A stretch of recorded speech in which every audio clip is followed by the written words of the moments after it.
எப்போ வலி வந்தாலும் வயிறு வலி அப்படின்ட்டுவாங்க. பட் அந்த வயிறு வலி வந்து இறைப்பையில் வருதா? எல்லாரும் பொதுவாக வயிறுன்னு சொல்கிறது வந்து இறைப்பை தான். அதில் வலி வருதா, கல்லீரலில் வலி வருதா, இல்லை குடலில் பிரச்சனை வந்து வலி வருதா, இல்லை லேடிஸ்னால் கர்ப்பப்பை சம்பந்தமாக வலி வருதான்னு பார்ப்பாங்க. பட் அந்த கணைன்றது வந்து நிறைய பேர் தெரியாது.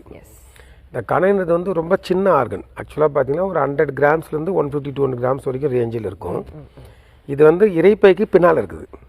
Okay okay. பட் கணை வந்து ரொம்ப ரொம்ப முக்கியம். எப்படி நம்ம கல்லீரல் முக்கியமோ அப்படி கணை ரொம்ப ரொம்ப முக்கியம். கல்லீரல் வெயிட் பார்த்தீங்கன்னா 1.5 கிலோ இருக்கும்.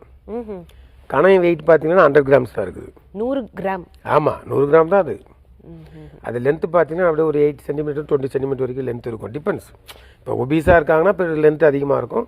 மீடியம் சைஸு கொஞ்சம் தின் பில்டாக இருக்காங்கன்னா லென்த் கம்மியாக இருக்கும். ஆனால் கணையினோட வேலையை பார்த்தீங்கன்னா ரொம்ப ரொம்ப முக்கியம். இப்போ நம்ம சாப்பிட்ற உணவு இருக்குது, அதில் என்ன இருக்குது? மாவு சத்து இருக்குது, புரதச்சத்து இருக்குது, கொழுப்பு சத்து இருக்குது, ப்ளஸ் விட்டமின்ஸ், இது எல்லாம் மினரல்ஸ் இருக்குது. எல்லாமே டைஜஷன் பண்ணுறதுக்கு கீ ஆர்கன் என்ன அப்படின்னு பார்த்தா பேன்க்ரியாஸ். பட்டு பொதுவாக வயிறு வலின்னா வயிற்று வலி, அதாவது இறைப்பை வலி, கேஸ்ட்ரைட்டிஸ் இப்படி தான் நினைப்பாங்க. அப்படி கிடையாது. கணைய பாதிப்பு ரொம்ப ரொம்ப முக்கியமானது. ரீசெண்ட் டேஸில் பார்த்தீங்கன்னா ஆல்கஹால் எடுக்கிறவங்களுக்கு பேன்க்ரைட்டிஸ் அதிகமாக வரும். அதாவது கணையத்தில் அலர்ச்சி வருது. பட் மிக முக்கியமான காரணம்னு பார்த்தீங்கன்னா பித்தப்பையில் இருக்கிற கல் தான்.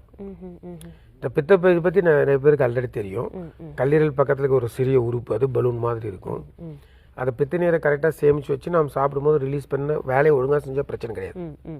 அது வேலையை ஒழுங்காக செய்யலனா தான் அந்த பித்த நீர் சேர்ந்து ஸ்டோன் ஃபார்ம் ஆகிடுது. அந்த ஸ்டோன் தான் 150 பேருக்கு கணைய பாதிப்பு வரதுக்கு காரணம்.